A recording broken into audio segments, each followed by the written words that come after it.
Missouri was a very interesting state demographically by 1860, and I think a lot of people, when they try to understand what happened during the Civil War itself, it's very confusing to them, because we have this perception that Missouri was a slave state, and so all of the people in Missouri were pro-slavery, and that's not altogether true.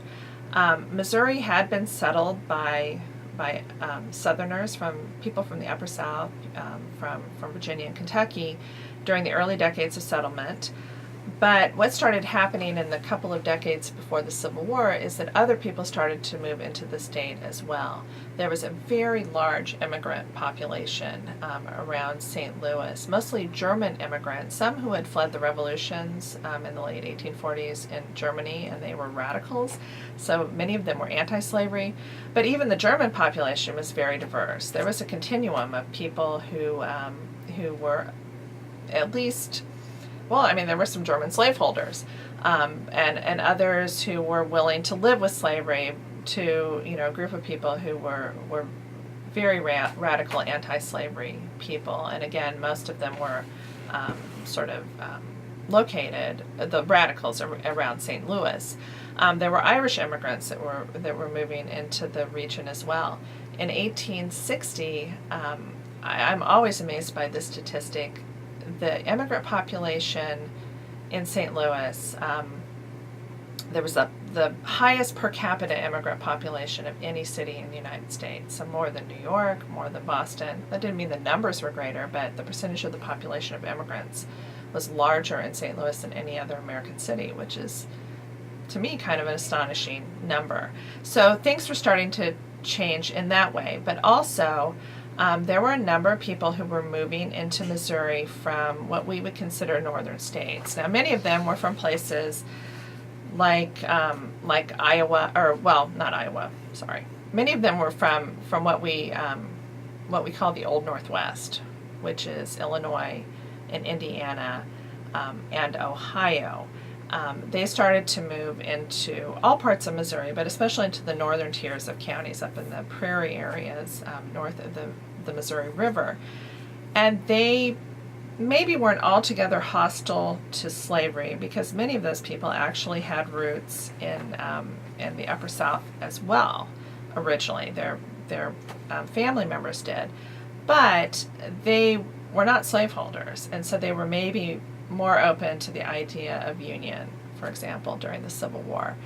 So what ends up happening in Missouri is that the state is very divided during the Civil War. There is a group of radicals in St. Louis, a coalition of some Northerners and actually some Upper South Southerners who had sort of moved away from slavery, or at least were open to that idea, and the Germans mostly, who were very strong unionists. And in fact, the Republican Party, unlike really in most any other southern state, or state that had a lot of people of southern origins and slavery, there was this Republican Party in Missouri that was very strong in and around St. Louis. And so when the Civil War started, they were able to take control of the situation, and various politicians in that city had the ear